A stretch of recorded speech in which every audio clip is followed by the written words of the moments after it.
और इस कार्यक्रम दो भाग में है। पहला भाषण प्रतियोगिता है और उसके बाद काव्य पाठ प्रतियोगिता का आयोजन होगा। निधायक मंडल के रूप में doctor Shweta Singh ma'am, doctor Anuj Kumar Singh और डॉक्टर चंदन यादव जी हैं।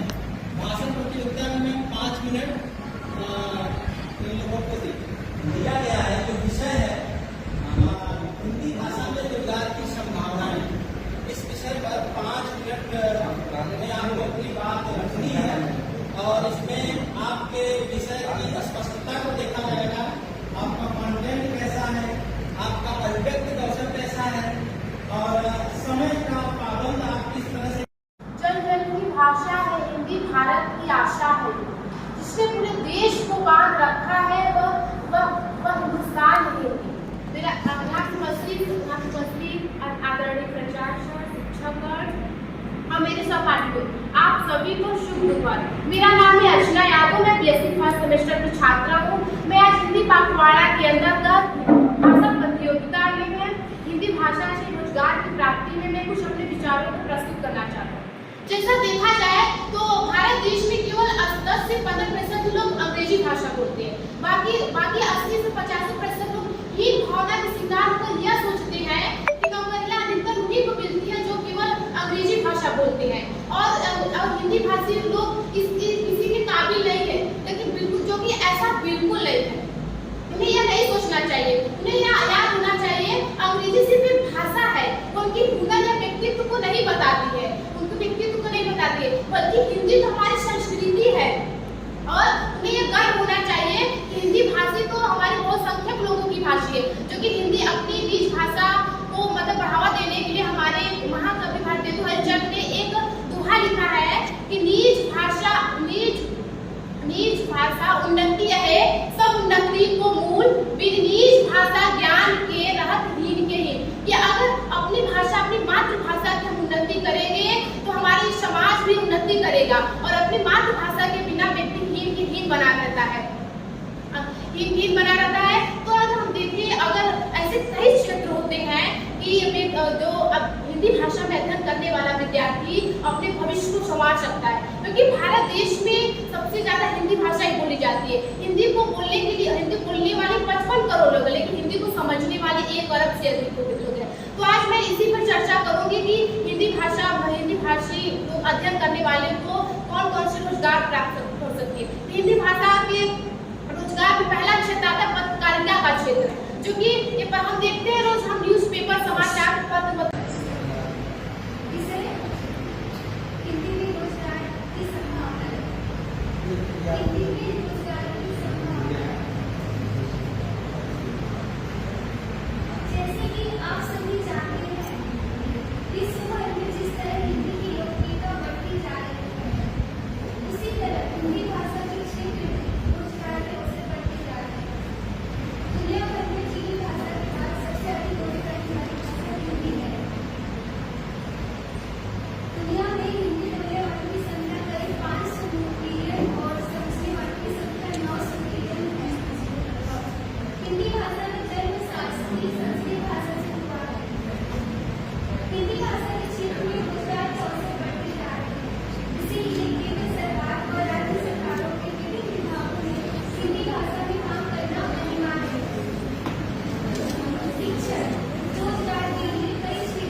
रणबीच चौकड़ी घर भर के चेतक बन गया निराला था। राणा प्रताप के घोड़े से पड़कर हवा का पाला, मेवाड़ सिपाही लड़ते थे, दुगने दुगने उत्साह भरे। जय हिंद भारत।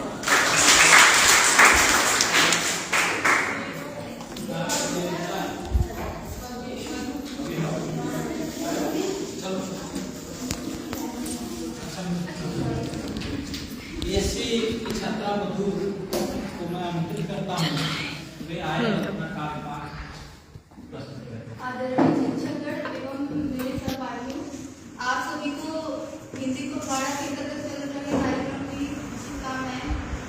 मेरा नाम मधु है और मैं बीएससी का एक छात्रा हूँ। मैं आपके सामने एक कविता करने जा रही हूँ। इस कविता की पूरी लेखक नहीं है, क्योंकि इस कविता को मैंने स्वयं लिखा है। स्वरचित कविता बोलो, स्वरचित कविता। और मैं सभी शिक्षकगण को शिक्षकगण का आह्वान करती हूँ कि मुझे अपनी स्वरचित कविता को सुनाने का अवसर प्राप्त हुआ है। कविता का शीर्षक है बेटियाँ। क्यों कहते हैं दुनिया वाले बेटियाँ होती हैं पढ़ाई, क्यों कहते हैं दुनिया वाले बेटियाँ होती हैं पढ़ाई, जबकि जानता है दुनिया की बेटियों ने ही जगत चलाई। क्यों कहते हैं दुनिया वाले बेटियाँ होती हैं पढ़ाई। बुरा कहने वाले मानव से क्या एक बात बताओगे, बुरा कहने वाले मानव से क्या एक बात बताओगे, क्या बेटियों के बिना क्या तुम अपना अस्तित्व बचा पाओगे, बेटियों के बिना क्या तुम अपना अस्तित्व बचा पाओगे। क्यों कहते हैं सब हमको, क्यों कहते हैं सब हमको कि हम हैं अबला नारी, क्यों कहते हैं सब हमको कि हम हैं अबला नारी। लेकिन अब बदल गया इतिहास, अब नारी है अधिकारी, अब नारी है अधिकारी। सदियों से है नारी ने हर चीजों का है त्याग किया, सदियों से है नारी ने हर चीजों का है त्याग किया। अपनी सम्मान की खातिर उसने स्वयं का ही बलिदान किया, खुद की सम्मान की खातिर स्वयं का ही बलिदान किया। अब नहीं सहेंगे तिरस्कार को ठुकरा देंगे एहसान, नहीं सहेंगे तिरस्कार को ठुकरा देंगे एहसान को। अब समझो दुनिया वालों बेटियां होती नहीं पराई, अब तो समझो दुनिया वाले बेटियां होती नहीं पराई, क्योंकि बेटियों ने ही तो ये सारी पीढ़ियां बनाई। धन्यवाद।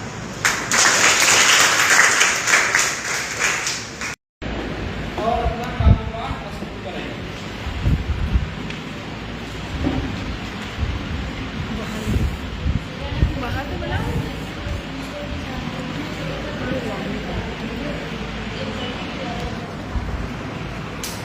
माँ बाप से भी ऊंचा नाम होता है, भारत में शिक्षकों का सम्मान होता है। लाख लाख की बात शिष्यों के लिए शिक्षक महान होता है।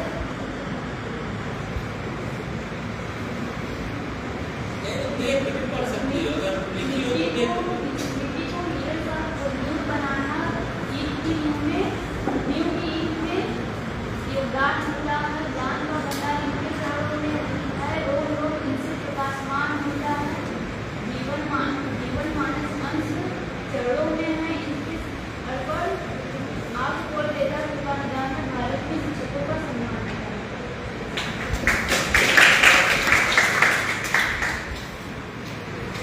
कविता पढ़ने और पढ़ने का भी अपना एक तरीका है।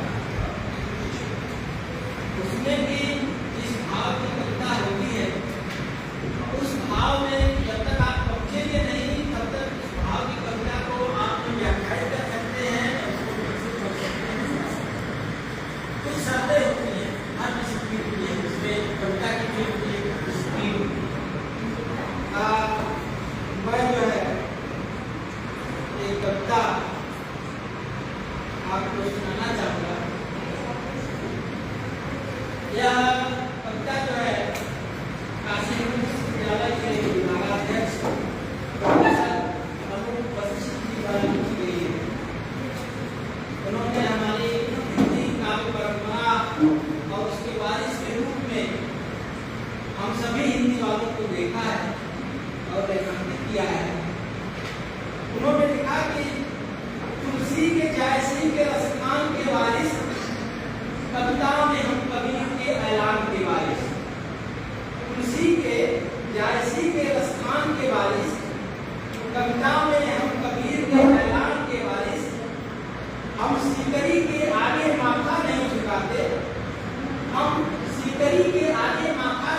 बताते कुंभन की फकीरी के अभिमान के बारे में।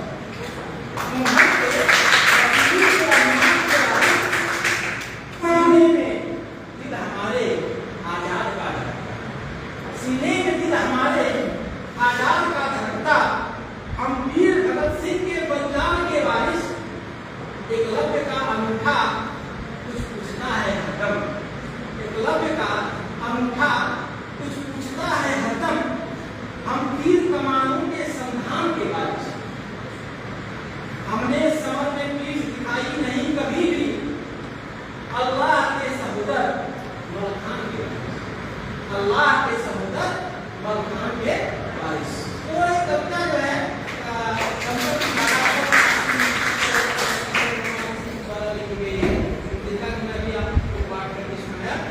तो अब कविता में पाठ में मैं अगले प्रतिभागी के रूप में सालू बीए प्रथम सेमेस्टर की छात्रा को आमंत्रित करता हूँ, वो आए और अपने काम को प्रस्तुत करें।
भाग